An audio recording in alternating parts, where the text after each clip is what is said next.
Hello and welcome back to the 3 Pixels podcast. I'm Ben and this is another tech episode for your ears. We're talking about Apple and iTunes, fresh out of the WWDC conference.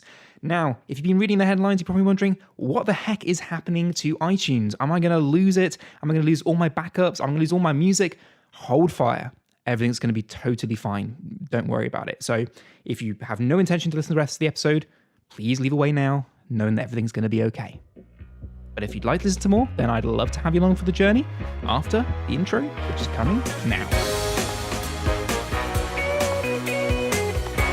You're tuned in to the 3 Pixels podcast.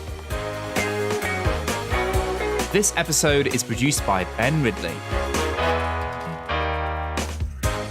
So yes, welcome back to another tech episode. Thank you so much for listening. It's a pleasure to give you the news here on Apple and iTunes. Now, let's dive in a little bit deeper, starting with a nostalgia train.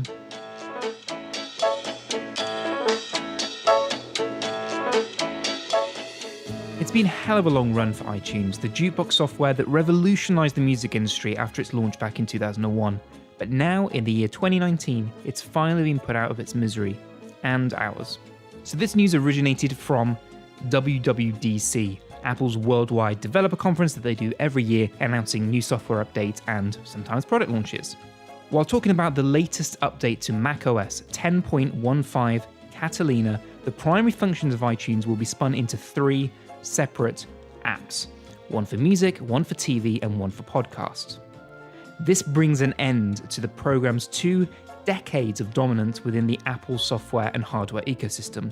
Syncing your devices will now be handled in the Finder application, which can back up, update, or restore your devices directly from the sidebar. Personally, I honestly think few will mourn the passing of the bloated mess that iTunes had become. But it was precisely this catch-all approach that made the software so compelling in the first place.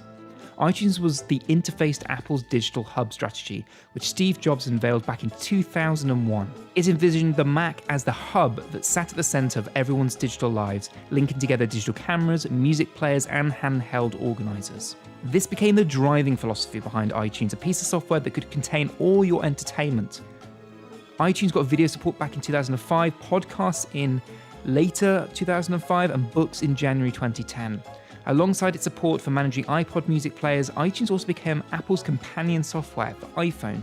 Up until iOS 5, you had to use iTunes to activate your phone, and it could also be used to install and manage apps.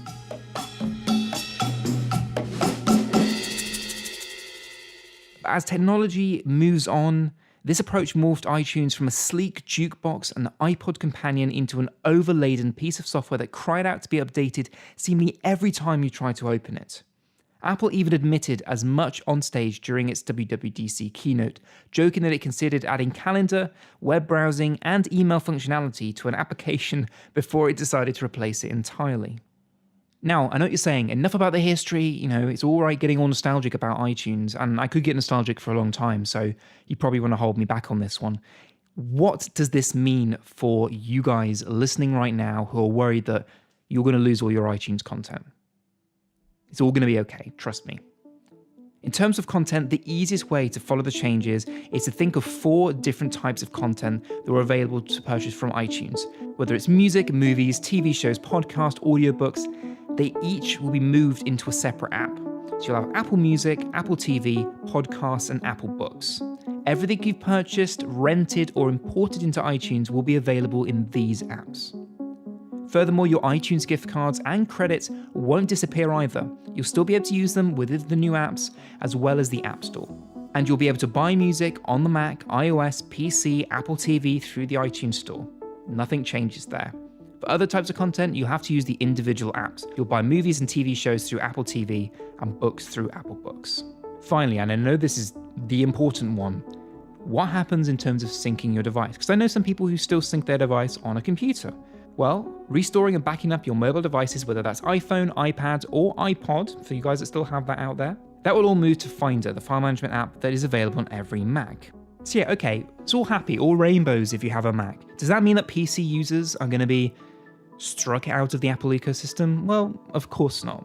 On the Windows side of things, iTunes users will see absolutely no change in their experience, the company has told in a statement to PC Mag. So don't worry, Cupertino won't push you to download new apps, or at least not in the near future anyway. No promises. It's presumed that Apple will one day add all of the new apps to Windows in the same way, so you'll have all your different apps that we were talking about earlier, as it is given that not every iPhone owner, iPad owner, or iPod owner has a Mac. Microsoft currently lists the Windows version of iTunes as the most popular app on its digital store, putting it ahead of Netflix and Spotify.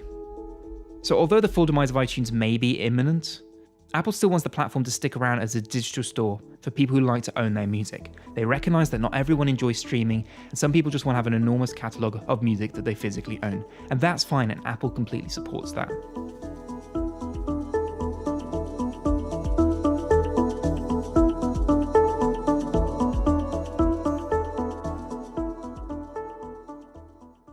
So I hope that's helped fill in the news for you, because I know that there are so many articles talking about this. I think this is one of the most talked about things in the news since WWDC, and that is saying something considering all the things that Apple have talked about in WWDC. In case you're interested, I'm just going to talk very quickly through a few of these things. They've announced a new update to the Mac Pro for professional users. They've announced a new iPad OS just for the iPad that distinguishes it from iPhones and other iOS devices. They've announced the new update to iOS. They've announced a bunch of new features and security updates, including the new update to macOS. It was a very, very busy show, and it would take a very long podcast to talk about all those things. I think they're definitely making the right moves forward in terms of all their platforms. I think a lot of things they've done have been reactionary to what the audience has been asking from them, what their customers have been asking from them, but they took everyone by surprise with the amount of things announced and the way that they did those announcements and the details of those announcements. So if you want to read more about that, I will definitely add a link to the show notes, because I said there's so much to go through that it would literally end up being me reading an article through to give you all the information. But my shorthand of the WWDC conference this year was that it was surprising. It was very surprising. And if you're an Apple owner of any device, or you're fully integrated into the Apple ecosystem, then it's going to be a great next 12 months for you. If you're not, then you're not really missing anything anyway, because this stuff is all still available on other platforms as well, and that's just fantastic. That's been it for me. Thank you very much for listening. If you've enjoyed it, don't forget to hit that subscribe button to never miss an episode. If you want to support our show, then you're welcome to buy us a coffee. We do accept those in the show notes as well. We'd very much love for that. But if not, just leave us a little message on Twitter. We'd love to hear from you. And with that, thank you for listening. I'll see you on the next one. You've been listening to the 3 Pixels podcast with Alan Taylor, Martin Gregory, and me, Ben Ridley. Music provided by Epidemic Sound. With that, thank you for listening. We'll see you next time. Good night.